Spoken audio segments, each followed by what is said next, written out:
গুনাহগারেরা ভয়ে আলাদা হবে না।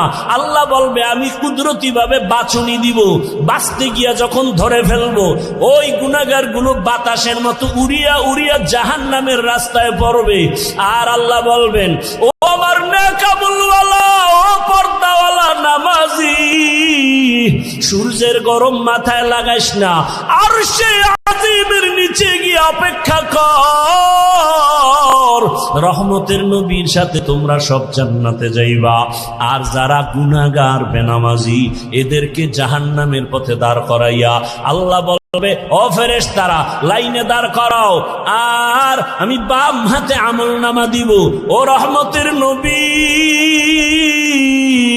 আল্লাহ যদি আমি আবু বকরকে ডাইকা বলে আবু বকর আমার জান্নাত পাইয়া কি নিয়ে আসছো বলো, আমি যদি বলি আল্লাহ তোমার জান্নাতের মোহাব্বতে তোমাকে পাওয়ার জন্য নামাজ রোজা তেলাওয়াত জিকির নিয়ে আসছি, আল্লাহ যদি বলে আবু বকর আমি যেইভাবে চাইছি ওইভাবে হক আদায় করে নামাজ আদায় করো নাই, আমি যেইভাবে রোজা চাইছি ওইভাবে হক আদায় করে তুমি রোজা আদায় করো নাই, তোমার আমল আমার কাছে পছন্দ হয় নাই, সাথে সাথে আমার উপরে জাহান্নামের অর্ডার জারি হয়ে যাবে।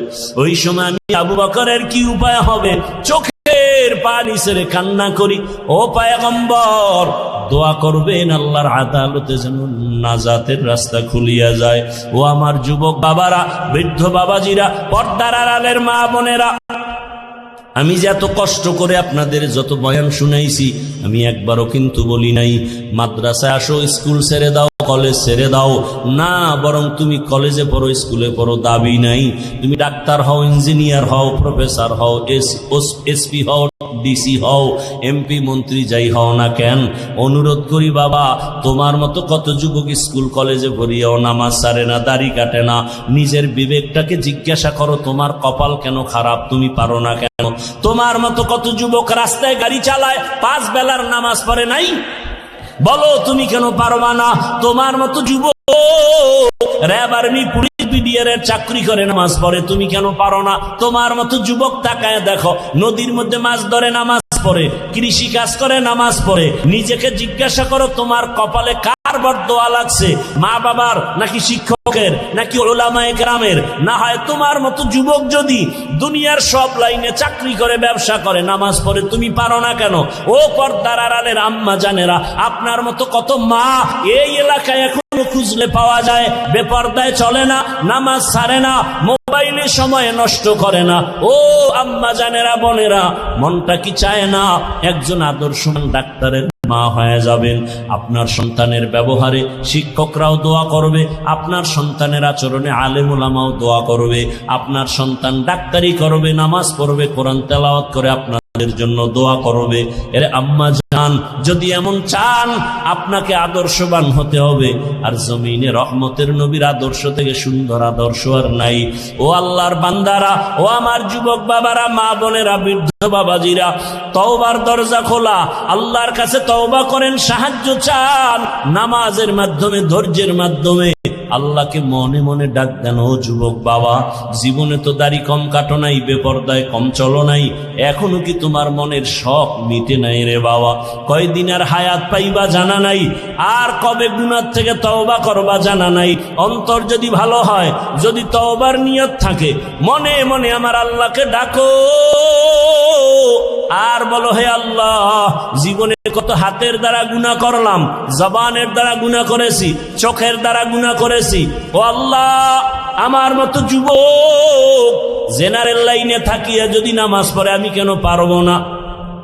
আল্লাহ তুমি বুঝি বেজার হয়ে গেছো, আজকে থেকে তওবা করতেছি, মরিয়া গেল আর নামাজ ছাড়বো না, দাড়ি কাটবো না, বেপরদায় চলবো না, মা বাবার দোয়া নিয়া, শিক্ষকের দোয়া নিয়া, উলামায়ে কেরামের পরামর্শ নিয়া, রসুলের আদর্শ মেনে চলবো।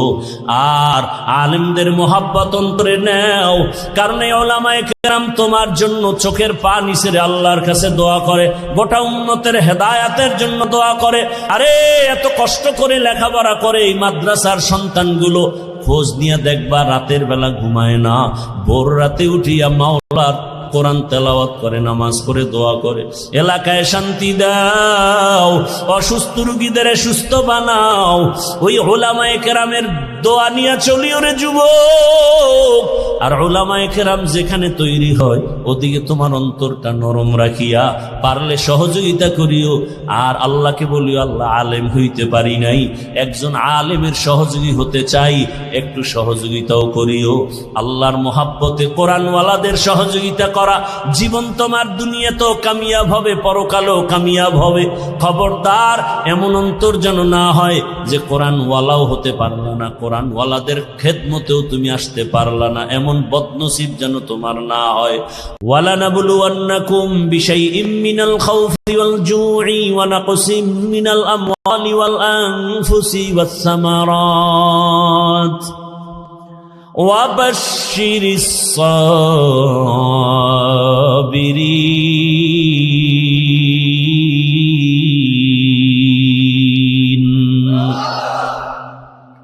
আল্লাহ পাঁচটা জিনিসের দ্বারা পরীক্ষা নিয়া যাকে বেশি মহব্বত করবেন তার পরীক্ষা বেশি কঠিন হবে। আল্লাহ বেশি মহব্বত করেন ঈমানওয়ালাদের, মানুষের মধ্যে যারা ঈমানওয়ালা। আবার ঈমানওয়ালাদের ভেতরে আল্লাহ তাদেরকে বেশি মহব্বত করেন যারা ঈমানের সাথে আমল করে। আবার ঈমান ও আমলওয়ালাদের মধ্যে আল্লাহর কাছে আরো বেশি প্রিয় তারা যারা আমল আর ঈমানের মধ্যে তাকওয়া আছে, তাকওয়া, শিরিকের কোনো গন্ধ নাই। গোটা দুনিয়ার ভিতরে তাকওয়ার মানদণ্ডে শ্রেষ্ঠ আল্লাহর প্রিয় মহব্বতের যারা, তারা হলেন আম্বিয়ায়ে কেরাম। আর সব নবী রসুলের মধ্যে শ্রেষ্ঠ রহমাতুল্লিল আলামিন। আর উম্মতের মধ্যে আমরা আখিরি নবীর উম্মত আল্লাহর কাছে বড় প্রিয়। আল্লাহ তাআলা বলেন, আমি পরীক্ষা নিব মুসিবতের দ্বারা।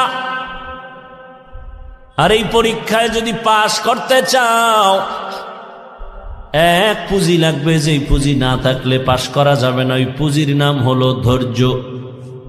যাদের ধৈর্য নাই তারা কোনোদিন কামিয়াব হতে পারবে না। এই ধৈর্য আবার তিন প্রকার: ইবাদতের বেলায় ধৈর্য, মুসিবতের বেলায় ধৈর্য, গুনাহের বেলায় ধৈর্য। আপনার যদি ধৈর্য না থাকে, এই প্যান্ডেলে মোনাজাত পর্যন্ত থাকা আপনার জন্য সম্ভব হবে না। যাদের ধৈর্য আছে তারাই থাকবেন। ধৈর্য যদি থাকে সে বয়ান শুনতে পারে, ধৈর্য না থাকলে পারে না। ইবাদতের বেলায় ধৈর্য, মুসিবতের বেলায় ধৈর্য, গুনাহের বেলায় ধৈর্য। এই ধৈর্য বড় দামি এক সম্পদ। স্বামী আর স্ত্রী বড় ভালোবাসার জিন্দেগি পরিচালনা করতেছে। একদিন স্ত্রী স্বামীকে জিজ্ঞাসা করে, ও স্বামী, তুমি আমাকে কেমন মোহাব্বত করো, ভালোবাসো? বলে সীমাহীন। বলে কেমন? কয়, তুমি আমার জীবন, আমি তোমার জন্য যা চাও তাই দিব। খেয়াল করতেছেন?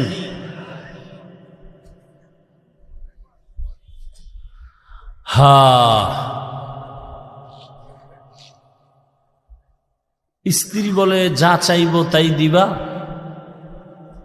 বলে হ্যাঁ তাই দিব। স্ত্রীও একেবারে সাধারণ মানুষ না, খুব ধর্মের জ্ঞান ট্যান আছে, ধৈর্য আছে। বারবার স্বামীকে বলে, যা চাইবো দিবা? দিব, চাওয়া মাত্র দিব। বলে বুঝা খাও?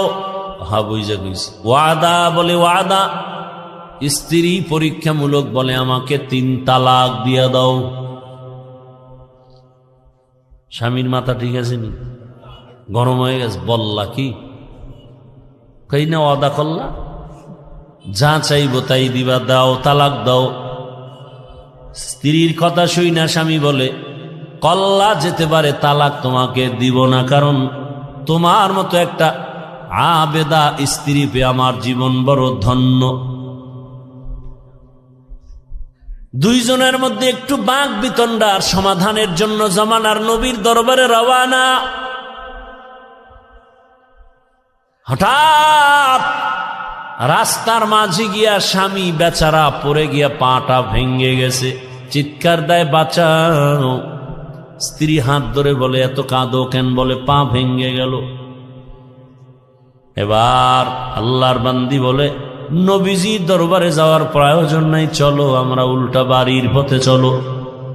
বাড়ির মধ্যে যাইয়া স্ত্রী ডাক দিয়া বলে স্বামী আমারে দয়া করে মাফ করে দেও, আমার কথা আমি উড্ড করে নিলাম, তালাক চাই না। স্বামী ডাক দিয়া কয় বিবি আমার, নুজহাতুল মাজালিস নামক কিতাবে ধৈর্যের বয়ানের মধ্যে ঘটনাটা পাওয়া গেছে। ও বিবি, তালাক চাইলা কেন? আবার তুমি তালাক ফিরাইয়া নিলা কেন? তোমার কথা বলে শোনো স্বামী, তুমি রসুলের হাদিস কি শুনো নাই?